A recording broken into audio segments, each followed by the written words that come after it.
Brīvdomātājs Mareks Kolāts nav no tiem cilvēkiem, kam ir vajadzīga priekšāteikšana.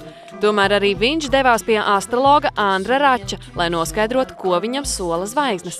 Kurš man būtu pareizākais ceļš, mūzika vai māksla tāda?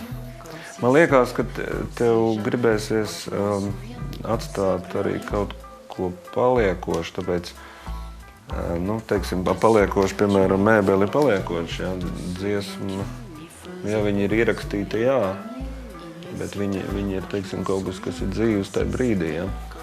Tāpēc man liekas, ka tev nebūs pilna laime, ja tu neatstāsi neko tādu, dzīvē, teiksim, taustām, jā, lai tas būtu. Un tev ir forums izjūta, un bieži vien, ja tu nebūtu tik ambiciozs, tad jau tu varētu arī kaut ko veidot savām rokām arī.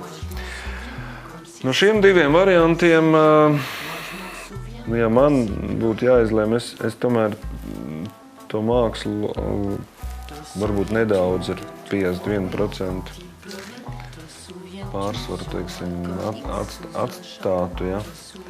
Lai gan, redzi, tu esi skaities mežās, ja, dzimis, bet tev ir ļoti daudz no uguns elementa, tāda strēlnieka zīmes, tur lauz. Un tas norāda, ka tu jau vari arī to uzmanību sadalīt, tā spēka jau pietiks, ja.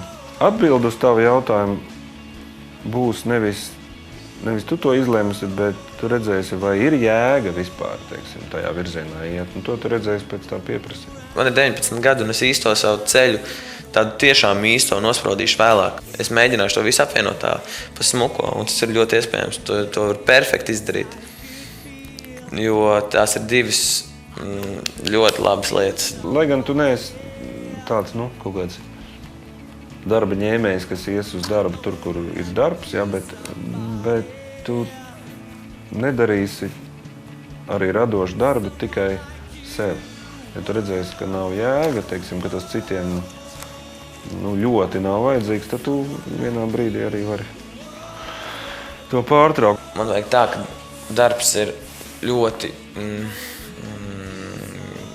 tāds nenoteikts, un lai viņš ir daudz, un lai es pats esmu savs boss. Protams, man var būt boss, bet es gribu būt pats, kas par savu dzīvi sevi komandē un tā. Vislabāk atbildi, protams, atstāt tev abas lietas, ja, jo enerģija tev pietiks. Tāda būtu mana atbilde. Jā. Ir vēl kaut kas interesants? Noteikti kaut kad tu mācīsi citiem, kā vajag darīt kaut ko. Tev ir tāds druska arī talants pamācīt, apmācīt un parādīt.